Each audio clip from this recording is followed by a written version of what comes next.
Disease, disability, death. अभी तक किसी ने यह सवाल नहीं पूछा कि प्रदूषण को कैसे घटाएं। और एक एवरेज एडल्ट हर सांस में 300 ml के करीब हवा अंदर लेता है और यह प्रक्रिया नॉन स्टॉप 25,000 बार पर डे चल रहा from birth till death. Doctor साहब, हमने तो मास्क लगा लिया है, हम तो सेफ हैं। तो पहली बात तो जो कपड़े का और जो सर्जिकल मास्क होता है, ये वाला मास्क है, ये आपको कोई प्रोटेक्शन नहीं देता। और प्रायः जो मैंने देखा है कि लोग मास्क लगाते हैं और कुछ देर के बाद क्योंकि सांस फूलती है उसको नीचे कर देते हैं, वो उनकी चिन्ह के नीचे लगा रहता है। दिवाली का वक्त है, एक तो प्रदूषण और उसके बाद बज रहे पटाखे, तो ये तो लीथल कॉम्बिनेशन हो गया ना, ये तो जानलेवा हो। अभी तो दिवाली नहीं आई, लेकिन हमारा AQI तो 400 हो गया है। तो ये दिवाली का जो क्रैकर्स है इसको थोड़ा ओवर प्ले किया गया है और सब के सब बुरी तरह से उनके लंग्स खराब थे। पॉल्यूटेड सिटी में कोई नॉन स्मोकर नहीं है। मैंने कभी सिगरेट को टच नहीं किया, बट मैं यहाँ हवा में सांस लेने की वजह से I am as bad as smoke. अभी रिसेंटली एक यूरोप से रिपोर्ट आई है जिसमें ब्रेस्ट कैंसर में भी एयर पोल्यूशन को इम्प्लीकेट। जब कॉज ऑफ डेथ लिखा जाता है तो हार्ट अटैक। अब वो हार्ट अटैक आपको इसलिए हुआ क्योंकि आप पॉल्यूटेड सिटीज में रह रहे थे। धूल और धुआं, ये दो वर्ड आप याद रखिए, धू धू। कुछ भी करके धूल कम करिए और कुछ भी करके धुआं कम करिए।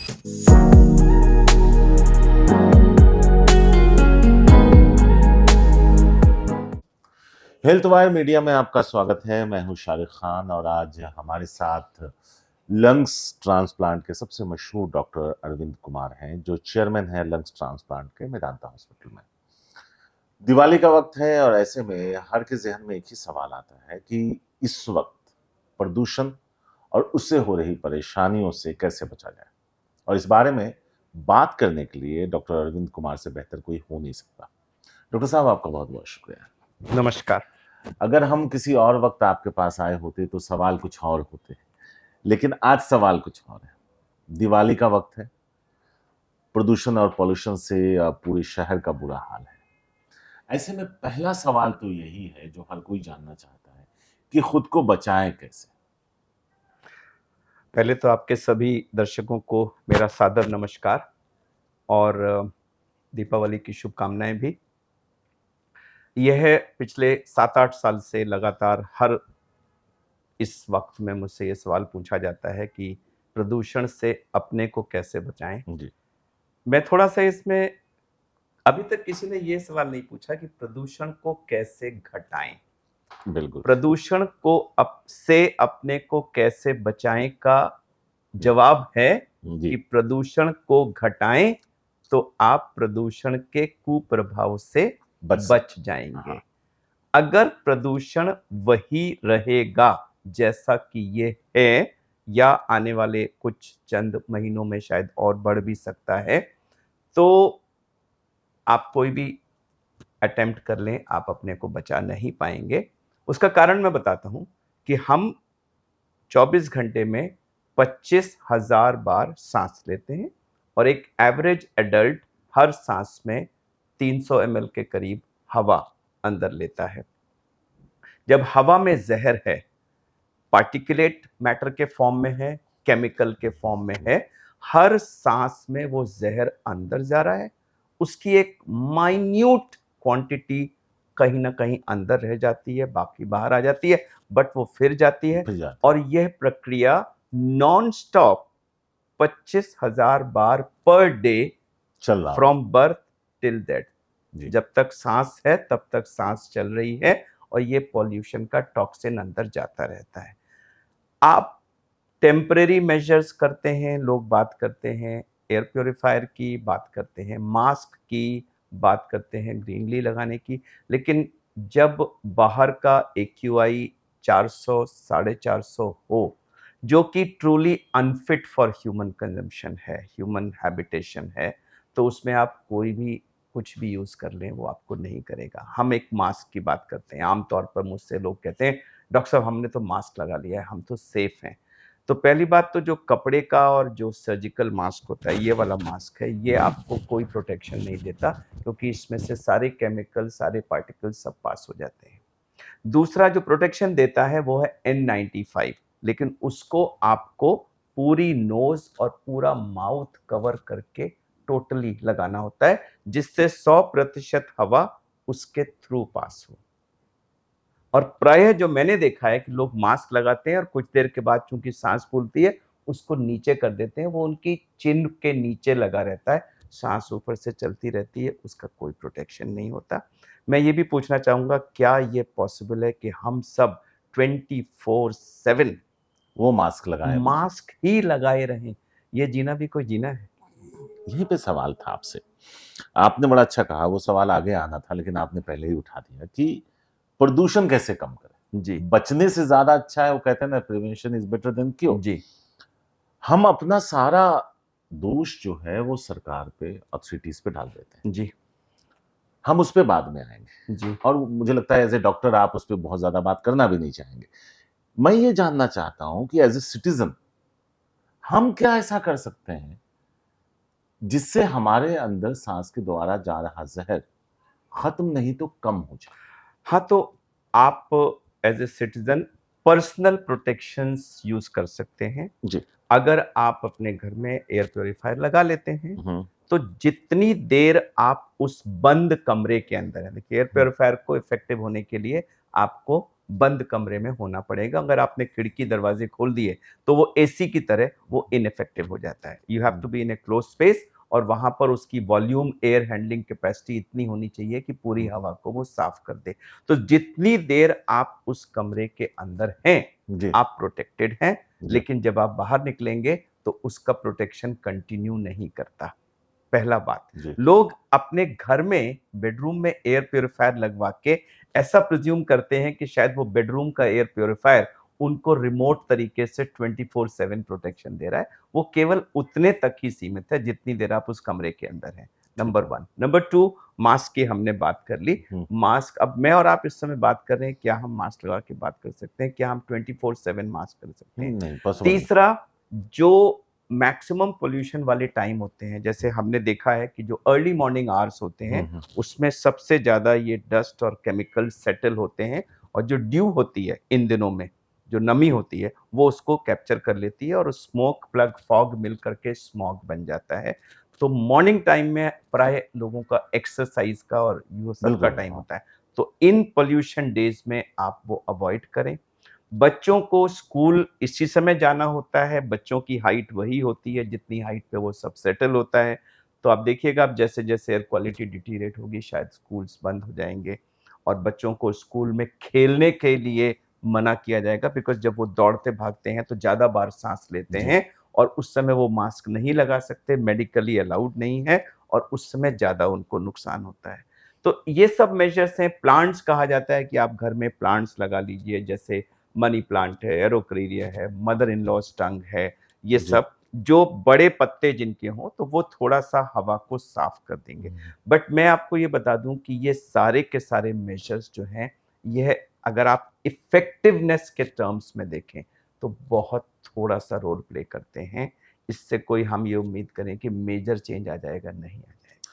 तो मतलब साफ है कि सरकार को, अथॉरिटीज को कदम उठाना पड़ेगा एक बेहतर वातावरण के लिए। पूरे विश्व में हर जगह यही एक्सपीरियंस रहा है कि एयर पोल्यूशन का कुप्रभाव आप एयर पोल्यूशन को कम करके ही कर सकते हैं। एयर पोल्यूशन को वैसा ही छोड़ दें और कुछ पर्सनल प्रोटेक्टिव मेजर्स लेके अपने को उससे बचा लें। ये पूरे वर्ल्ड में कहीं इफेक्टिव नहीं हुआ है, और हमारे देश में भी ये तरीका नहीं हो सकता। Air pollution is a public problem, इसका पब्लिक सॉल्यूशन ही निकलेगा। मास्क, एयर प्योरीफायर, ये सब प्राइवेट टेम्परेरी सॉल्यूशंस हैं जिनका मिनिस्क्यूल रोल होता है, यह इसका सॉल्यूशन नहीं है। डॉक्टर साहब, आपने बड़े अच्छे से उस पर रोशनी डाली। तो मेरा सवाल यही था कि अभी के वक्त में अगर हम देखें तो, जिसका जवाब आपने दिया भी कि मॉर्निंग वॉक से बचें, सुबह के वक्त सबसे जी। ज्यादा खतरा रहता है। दिवाली का वक्त है, एक तो प्रदूषण और उसके बाद बज रहे पटाखे, तो ये तो लीथल कॉम्बिनेशन हो गया ना, ये तो जानलेवा हो गया। देखिए, वो दिवाली को बार बार इसमें लाया जाता है, पराली को भी लाया जाता पराली, है। जी। जी, लेकिन अगर आप, कई स्टडीज आई हैं, आईआईटीज ने इस पे सोर्स अपोर्शनमेंट स्टडीज की हैं। दिवाली जरूर उस समय पीक होता है। आई होप कि इस टाइम ऐसा नहीं होगा, क्योंकि दिल्ली सरकार ने इस साल पटाखों पर टोटल बैन लगाया हुआ है। तो मुझे उम्मीद है कि वो बैन इफेक्टिव होगा। बट यह एक टेम्परेरी स्पाइक आता है, जो आता है और कुछ दिन में चला जाता है। अभी तो दिवाली नहीं आई है, लेकिन हमारा AQI तो 400 हो गया है ना। हाँ, तो बहुत होगा तो 2-4 दिन के लिए वो तो 700 चला जाएगा, ठीक है, वो 500। दिवाली के अगले दिन वो 400 से 500 हो जाएगा। जहां इतने डूबे, सेर डूबे, सवा सेर डूबे, उससे कोई इतना असर नहीं है। तो ये दिवाली का जो क्रैकर्स है, इसको थोड़ा ओवर प्ले किया गया है। मैं मानता हूं, मैं स्वयं इसके खिलाफ हूं कि पटाखों के बिना भी हम रामचंद्र जी को उतना ही खुश कर सकते हैं, दिवाली के इथॉस को उसी तरह से मना सकते हैं। इस टेम्परेरी पॉइजन को ऐड करने की कोई जरूरत नहीं है। लेकिन उसके साथ साथ मैं ये भी कह दूं कि इसका रोल थोड़ा सा ही है और थोड़े समय के लिए है। ये पोल्यूशन के और बहुत सारे कारण हैं, वो भी हैं। पराली एक इस समय पीक का एक इंपॉर्टेंट कारण है, बट अगेन सारा का सारा ब्लेम पंजाब के भाई बहनों पर डाल देना कि उनकी वजह से दिल्ली सफर कर रही है, नहीं। दिल्ली अपने भी कारणों से सफर कर रही है, उनकी वजह से ही नहीं सफर कर रही है। डॉक्टर साहब, एक बात बताएं कि हम थर्ड वर्ल्ड की तरह जाने जाते हैं। हर आदमी सड़क पे होता है, काम कर रहा होता है, मजदूरी कर रहा है। कोई अगर दिनचर्या देखे तो कोई ठेला लगा रहा है, कोई कुछ लगा रहा है। आप मेरी ही बात कर लीजिए, तो मुझसे बोलिए कि जब 0 है तो तुम्हें क्या फर्क पड़ा, और जब 400 पे है तो कोई फर्क पड़ता है क्या? मुझे सच में एहसास नहीं, ना मेरी आंखों में जलन होती है, ना कुछ तकलीफ होती है मुझे। मैं ये जानना चाहता हूं कि एक ऐसा देश जहां जिंदगी चलाए रखना एक संघर्ष है, वहां क्या पॉल्यूशन जैसा मुद्दा कहीं पीछे छूट जाता है? हाँ, अगर जिंदगी चलाए रखना और स्वास्थ्य को बनाए रखना के बीच में वे किया जाए, तो जिंदगी चलाए रखना प्रायोरिटी आती है। मैं आपको एक छोटा सा एग्जांपल दूंगा। मैंने कुछ साल पहले भलसवा में जो ये देखा है मैंने, कूड़े का फाउंटेन है, उसके आसपास के करीब 250 लोगों में हेल्थ स्टडी की थी, और सब के सब बुरी तरह से उनके लंग्स खराब थे। तो मैंने उनसे पूछा कि आप लोग यहाँ क्यों रह रहे हैं, ये है, और आपके लंग्स खराब हो रहे हैं। बड़ा सिंपल सा जवाब दिया, डॉक्टर साहब, लंग्स की चिंता तो हम तब करेंगे ना जब हमारा पेट भर जाए। बिल्कुल, हाँ। खाली पेट कौन लंग्स की चिंता कर सकता है? पहले हम पेट भरें, उसके लिए हमें यहाँ रहना जरूरी है। तो naturally if it's a question between survival and health, survival gets priority. लेकिन उसके साथ साथ बहुत से लोग ऐसे भी हैं जिनके लिए ये सर्वाइवल और हेल्थ का बात नहीं है। मतलब एक छोटा सा प्रोपोर्शन है जहां सर्वाइवल इंपॉर्टेंट है और इसलिए वो हेल्थ इग्नोर करते हैं, बट एक बहुत बड़ी संख्या है जो सर्वाइवल के लिए नहीं है, वो सर्वाइवल के ऊपर हैं, लेकिन उनकी भी हेल्थ अफेक्ट हो रही है। और सबसे दुखदायक बात यह है कि जो हमारी नई नस्ल आ रही है वो इफेक्ट हो रही है। आज 400 AQI है दिल्ली शहर में। जो बच्चा अगले 24 घंटे में, जितने बच्चे यहाँ जन्म लेंगे, जैसे ही वो अपनी ICU से, लेबर रूम से बाहर माँ की गोद में आएंगे, वो इसी हवा में सांस लेंगे। और इस समय ये हवा 25 से 30 सिगरेट के बराबर है। तो वो नवजात शिशु अपने पहले जिंदगी के पहले दिन से स्मोकर बन जाएगा। आप सोचिए उसके लंग्स पे, उसके ब्रेन पे, हार्ट पे, पूरे बदन पे कितना इफेक्ट पड़ेगा। अब डेटा अवेलेबल है जो शो करता है कि लंग डेवलपमेंट, ब्रेन डेवलपमेंट, सब चीजें इफेक्ट हो रही हैं, बीमारियां हो रही हैं, विकलांगता हो रही है, मृत्यु हो रही है, डिजीज, डिसेबिलिटी, डेथ, तीनों चीजें हो रही हैं। और अगर इसका वॉल्यूम हम देखें तो कोविड ने पूरे साल में या पूरे 1.5-2 साल के अपने पीरियड में जितनी डेथ और डिसेबिलिटी की थी, उससे ज्यादा डेथ और डिसेबिलिटी एयर पोल्यूशन हर वर्ष, वर्ष आफ्टर वर्ष करता है। डॉक्टर साहब, बड़ा आपने उस पॉइंट को छुआ है कि जो बच्चा भी पैदा हो रहा है, पहली सांस से ही वो 25 से 30 सिगरेट पी रहा है। उस शख्स के बारे में क्या कहेंगे जो बाहर से भी 25 सिगरेट पी रहा है, तो और आप डैमेज को और बढ़ा रहे हैं। ये बात मैं आपको एक छोटा सा एग्जांपल देता हूं। मैं लंग कैंसर ऑपरेट करता हूं। 1988 में मैं जब एम्स में था तब मैंने इसकी शुरुआत की थी। उस समय का मेरा डेटा शो करता है कि मेरे ज़्यादातर पेशेंट स्मोकर थे, 95% से ऊपर। 88 में 50s और 60s में होते थे। वेरी फ्यू विमेन, क्योंकि विमेन इतनी स्मोक नहीं करती थी, मोस्टली मेन, और age group 50s and 60s। आज अगर मैं अपना डेटा देखूं, जो मेरा अभी करंट डेटा है, 50% सो कॉल्ड नॉन स्मोकर्स हैं। सो कॉल्ड, मैं सो कॉल्ड वर्ड यूज करता हूं क्योंकि मैं बार बार ये कह चुका हूं कि पॉल्यूटेड सिटी में कोई नॉन स्मोकर नहीं है।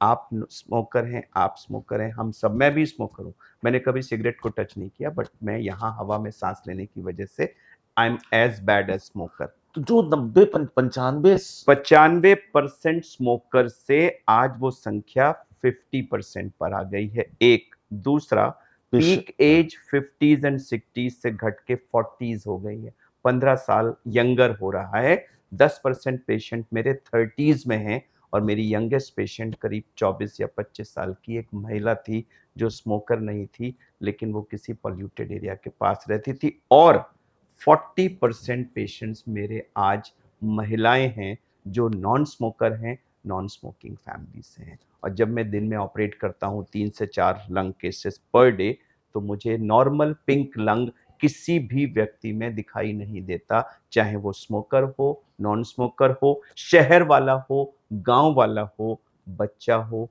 बड़ा हो, पुरुष हो, महिला हो, सबके लंग्स में काले काले काले डिपॉजिट्स दिखते हैं। यह एक साइलेंट डैमेज हमारी पूरी नस्ल को अंदर ही अंदर हो रहा है, जो चेस्ट सर्जन होने के नाते मैं देख पाता हूं। और बार बार मैं वो इमेजेस, जहां मुझे मौका लगता है, पिंक लंग, ब्लैक लंग की इमेजेस को मैंने स्कूल से लेकर के, दूरदर्शन से लेकर के, सारे टीवी चैनल्स पे, WHO में, यूनाइटेड नेशन में, सब जगह दिखाया है कि आप अपने लंग्स के अंदर नहीं झांक सकते, बट मैं देखता हूं और अंदर यह हो रहा है। इसको प्लीज रोको, नहीं तो ये हमारी पूरी नस्ल को खत्म कर देगा। डॉक्टर साहब, एक बात बताइए कि आप कह रहे हैं कि जो पोल्यूशन है और सिगरेट है जो बात की वजह है, किस किस तरह की और बीमारियां होती हैं? तो आप लंग्स का बता रहे हैं, जब आप लंग्स में हमें, जैसे ही हम पैदा होते हैं, सांस तेज चलना, उसको हम ब्रोंकियोलाइटिस कहते हैं। बच्चा बड़ा होता है तो वही चीज अस्थमा कहलाती है। बच्चों में न्यूमोनिया होता है, बच्चों में तरह तरह के कैंसर्स हो जाते हैं। जैसे वो फिर बड़े होते हैं तो उनमें प्री मैच्योर हाइपरटेंशन, आजकल स्कूल्स में स्टडीज आ रही हैं जहां 15 से 20% बच्चों को प्री मैच्योर हाइपरटेंशन पाया जा रहा है। उनमें चंचलता, चपलता कहते हैं, आजकल बच्चे बड़े चंचल हैं, वो एक्चुअली ब्रेन के अंदर उनके इन्फ्लेमेशन है। ब्रेन का डेवलपमेंट कम होता है, हार्ट का, लंग का डेवलपमेंट इफेक्ट होता है, एरिथमियाज, हार्ट की डिफरेंट डिफरेंट इफेक्ट्स होते हैं। और फिर जब हम बड़े होते हैं तो हमें हार्ट में हाइपरटेंशन और स्ट्रोक, हार्ट अटैक होना, ब्रेन में स्ट्रोक होना, तरह तरह के cancer, lung cancer, food pipe का कैंसर, और मतलब एक्चुअली सर से लेकर पैर तक कोई अंग ऐसा नहीं है जो अनफेक्टेड है। हमारा कंट्री डायबिटीज कैपिटल कहलाता है, ऑफ द वर्ल्ड कहलाता है। इसमें भी अब पॉल्यूशन को इम्प्लीकेट किया जाता है। हमारे देश में ओवरवेट और ओबेसिटी का इंसिडेंस बढ़ रहा है, बच्चों में भी बढ़ रहा है, बड़ों में भी बढ़ रहा है। उसमें भी अब एयर पोल्यूशन को इम्प्लीकेट किया जा रहा है।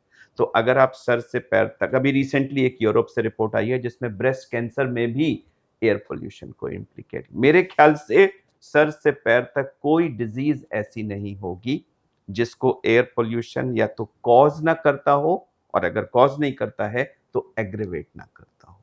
इसका हर बीमारी में रोल है। इनफैक्ट मैं तो सजेस्ट करूंगा कि हमारे जो हिस्ट्री टेकिंग होती है अस्पताल में, उसमें कॉलम ऐड होना चाहिए कि आपकी इस बीमारी में एयर पोल्यूशन का क्या योगदान है।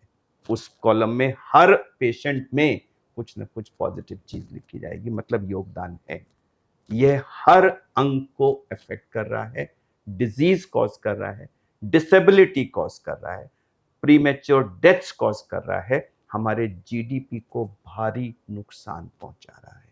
लोग अक्सर कहते हैं कि अगर हम एयर पोल्यूशन को कंट्रोल करने के मेजर्स लेंगे तो वो बहुत महंगे होंगे।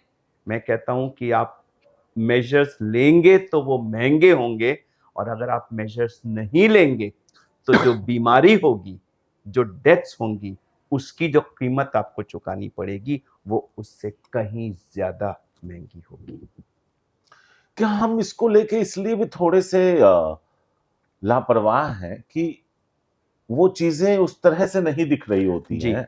जैसे आपने कहा ना कि कोरोना से ज्यादा लोगों की मौत ऐसे होती है, लेकिन ये मौतें दिख नहीं रही होती हैं उस जी। तरह से।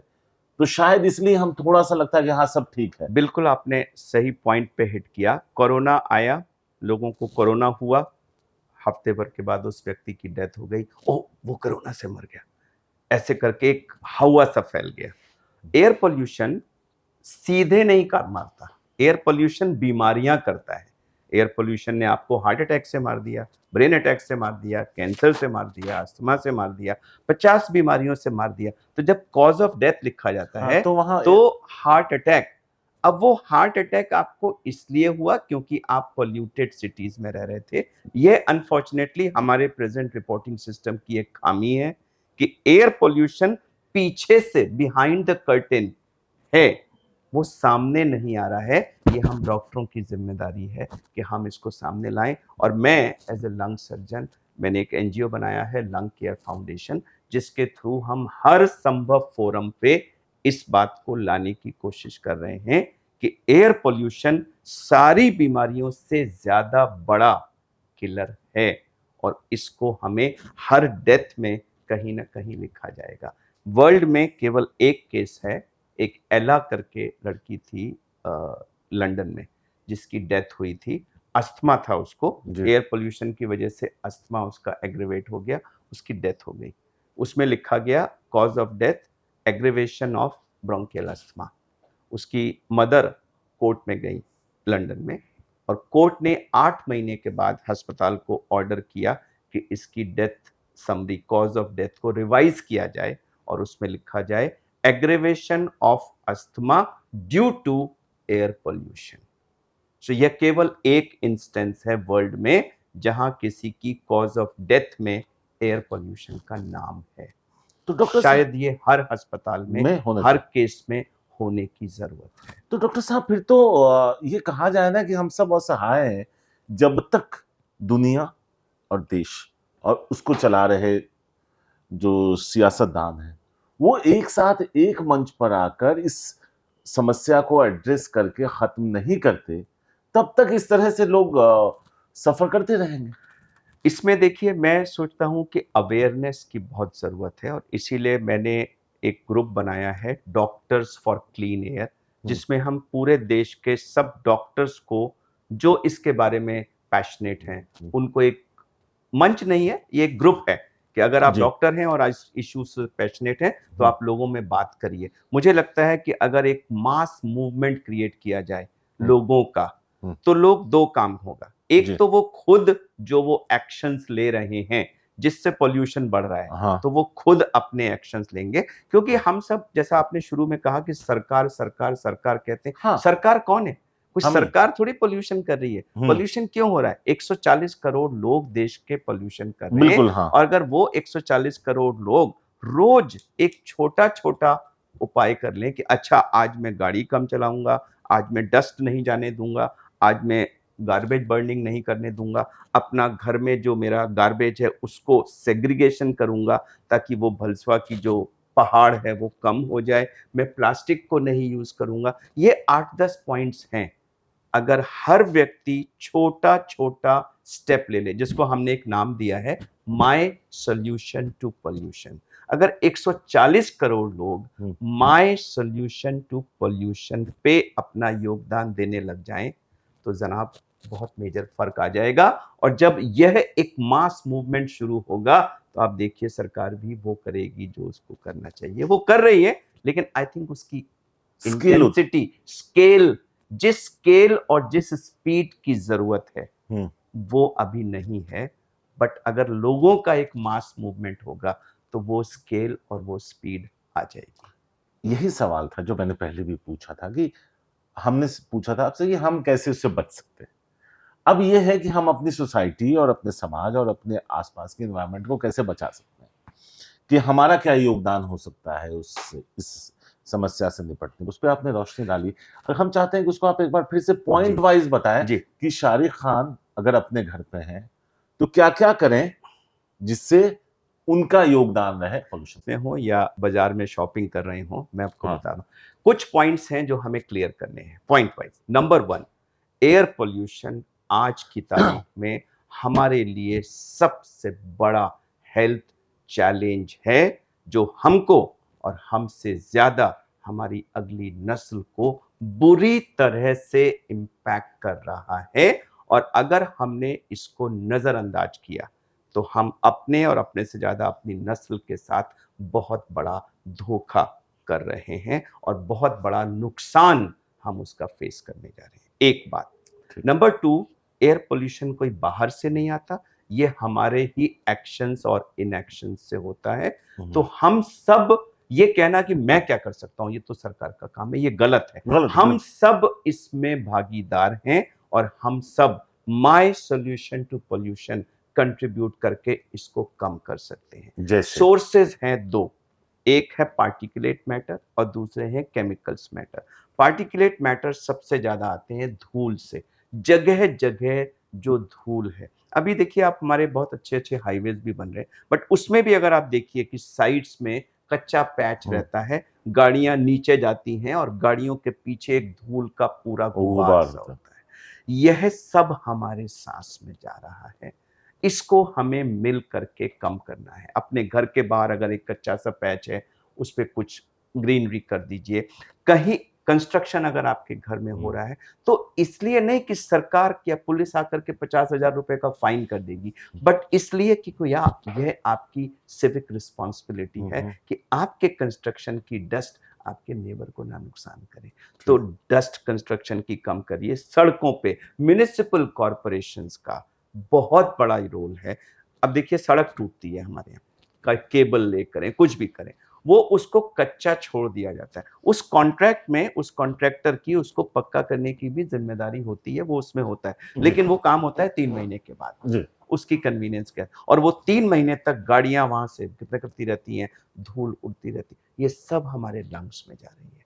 तो सबसे पहला मैसेज है, हम 140 करोड़ लोग ये जान जाएं कि धूल हमारे लंग्स में जाके बैठ रही है और हम सब मिल करके सघन प्रयास करके उस धूल को कम करें, तो ये बहुत बड़ा योगदान हो जाएगा। पार्टिकुलेट मैटर कम हो जाएगा। इस पार्टिकुलेट मैटर के ऊपर ही केमिकल्स भी चिपक जाते हैं, तो वो पार्टिकुलेट मैटर कम होगा तो अंदर जाने वाले केमिकल्स भी। दूसरे जो केमिकल्स आ रहे हैं वो हमारी गाड़ियों से आ रहे हैं, हमारी वेस्ट बर्निंग जगह जगह हो रही है, और तरह तरह की प्लास्टिक बर्निंग, टायर बर्निंग, चप्पल, मतलब जो जो हम जगह जगह चीजें जला रहे हैं वो सब हवा में जाता है और वापस हमारे फेफड़े में आ जाता है। आपका कूड़ा जब जाके भलसवा में जलता है तो वो धुएं के रूप में आपके ही फेफड़े में वापस आ जाता है। तो जो तरह तरह की बर्निंग्स हैं, इनको हम कम करें, धूल को कम करें, बर्निंग्स को कम करें, हम जो फॉसिल फ्यूल का यूज है उसको कम करें, जो हमारे घर में कूड़ा है उसको, जो हम ड्राई वेस्ट और वेट वेस्ट में कहते हैं, सेग्रीगेट करें, उसको कम से कम करें। तो ये जो बाहर प्लास्टिक का यूज हम कम से कम करें। प्लास्टिक जब जाके जलता है तो उससे जो फ्यूम्स आते हैं वो बहुत टॉक्सिक होते हैं। और भी जिस भी तरह से धूल और धुआं, ये 2 वर्ड आप याद रखिए, धू धू, कुछ भी करके धूल कम करिए और कुछ भी करके धुआं कम करिए। ये 2 धू धू अगर आपने कम किए तो माय सॉल्यूशन टू पोल्यूशन की शुरुआत हो गई। यह एक मूवमेंट शुरू तो करके देखिए, लोग जुड़ते जाएंगे और शायद अगले साल अगर हम मिलें इस पे डिस्कस करें अच्छी बातें करते तो हैं। लेट्स उम्मीद कि अरे डॉक्टर साहब पिछले 1 साल में तो माय सॉल्यूशन टू पोल्यूशन से बहुत फर्क पड़ गया। मैं उसी दिन की आस में जी रहा हूँ। डॉक्टर साहब एक चीज और सवाल है कि किचन है, खाना बन रहा होता है, उसको लेकर भी कुछ होता है क्या, कि वहां पे भी कुछ ध्यान रखने की जरूरत है? तो हमारे शहरों में तो अब ज्यादातर गैस आ गई है, लेकिन विलेजेस में अगर आप जाएं तो अभी भी वुड और बायोमास, जी गोबर और लकड़ी जी। ही यूज होती है। जी उससे जो धुआं निकलता है उसमें पार्टिकुलेट मैटर हजारों की क्वांटिटी में होता है, जो वो महिला, जी वृद्ध, बच्चे सब इनहेल करते हैं। जो प्रधानमंत्री उज्ज्वला योजना थी वो बहुत ही एक सार्थक प्रयास था इसको कम करने का, और उसका सिग्निफिकेंट इफेक्ट पड़ा है। बट उसमें कुछ लॉजिस्टिक्स हैं कि लोग शायद सेकंड सिलेंडर अपने आप नहीं खरीद रहे हैं वगैरह वगैरह। जी। तो हमें घर घर में वो सिलेंडर, मतलब we have to convert from wood and biomass burning, lock stock and barrel to. एक और सवाल था कि हम यंग लोगों की बात उतना नहीं करते, हमें लगता है कि वो खींच ले जाएगा। मेरे घर में, मैं अपने घर का बताता हूँ, हमारी नानी है, शी इज 90, हमारी भतीजी है, शी इज 20 मंथ्स ओल्ड, 20 महीने की। ऐसे में हमारी ये लड़ाई कितनी मुश्किल है, या उन लोगों की ये लड़ाई कितनी मुश्किल है जिसके घर में बच्चा भी है और बुजुर्ग भी। तो असर सब पर होता है, लेकिन जो एक्सट्रीम्स ऑफ एज हैं उनमें असर ज्यादा होता है। बच्चों में, क्योंकि वो ज्यादा बार ब्रीथ करते हैं, उनके लंग्स डेवलपिंग होते हैं, अंग डेवलपिंग होते हैं, उन पे नुकसान ज्यादा होता है। जी और पर बॉडी सरफेस एरिया उनको ज्यादा नुकसान होता है। एडल्ट्स में या वृद्धों में ज्यादा नुकसान, क्योंकि उनकी इम्यूनिटी कम होती है। तो इन दोनों चीजों की वजह से extremes of age are more vulnerable, लेकिन कोई उम्र ऐसी नहीं है जो इसके कुप्रभाव से बचती हो। तो करें क्या? फिर वही एक सवाल घूम पूरे कर। देश में अवेयरनेस फैलाइए कि अगर पोल्यूशन कंट्रोल नहीं किया तो आपका भविष्य खतरे में है। घर, गाड़ी, बंगला, बैंक बैलेंस, ये सब आप छोड़ के जाएंगे, लेकिन अपने बच्चों के लिए अगर एक साफ हवा नहीं छोड़ के जाएंगे तो वो उस सुंदर घर से वो बच्चे बाहर नहीं निकल पाएंगे। उनके बच्चे जब स्कूल जाएंगे तो शायद गैस मास्क लगा के उनको जाना पड़ेगा। इस बहुत ही भयानक भविष्य को रोकिए। गाड़ी, मकान, इन सब से ज्यादा हमें पूरे देश में अवेयरनेस फैलानी है, अवेकनिंग लानी है, और पूरे देश को एक्शन मोड में ले जाना है कि धूल और धुएं को अगर हमने कम नहीं किया और एयर पोल्यूशन को कम नहीं किया तो हमारा भविष्य खतरे में है। मैं ये जानना चाहता हूँ कि मान लीजिए कि मैं अपने लॉबी में बैठा हूँ, वहाँ नानी भी बैठी है, बच्ची भी खेल रही है, सब लोग बैठे हैं, और वहाँ कोई एयर प्योरीफायर नहीं लगा क्योंकि नहीं वो लग पूरी सकता। तरह से प्रोटेक्टेड नहीं है। नहीं लग सकता तो आप तो एक्सपोज्ड हैं। तो क्या आप उतने ही एक्सपोज्ड हैं जितना बाहर गार्डन में है या जी रोड पे है? जी, हवा एक कंटिन्यूअस कॉलम है। लोग कहते हैं हम घर की खिड़की बंद कर लेंगे, खिड़की बंद कर लेंगे, बट जैसे ही खिड़की खोलेंगे हवा तो वही आएगी ना। अगर आपके बाहर की AQI 400 है तो किसी भी तरह से आप अपने घर की AQI 100 नहीं कर सकते। वो 400 वाली हवा ही अंदर आएगी। आप लाख खिड़की बंद कर लीजिए, वो तो नीचे से ऊपर से आ फिर तो जाएगी। ये तो खुद को तसल्ली देने वाली बात हुई कि हम बाहर नहीं निकल रहे। बाहर ना निकलने से केवल आप जो एक्स्ट्रा अगर थोड़ा बहुत माइनर सा डिफरेंस है उससे बच जाते हैं, बट कोई मेजर एडवांटेज नहीं है। हम इस समय जिस हवा में बैठे हैं उसमें और बाहर की हवा में ज्यादा डिफरेंस नहीं हो सकता, क्योंकि वही हवा अंदर आ रही है। डॉक्टर साहब ने जो बातें बताई उनका अगर हम लबो-लुबाब देखें तो उसमें यह है कि सरकारें जो कर रही हैं वो अपनी जगह, आप अपना फर्ज निभाइए, और इस प्रदूषण की वजह से, पोल्यूशन की वजह से कोई ऐसी बीमारी नहीं है जिसमें उसका योगदान नहीं है। तो हम और आप तभी स्वस्थ होंगे जब पर्यावरण स्वस्थ होगा। शुक्रिया डॉक्टर साहब। नमस्कार।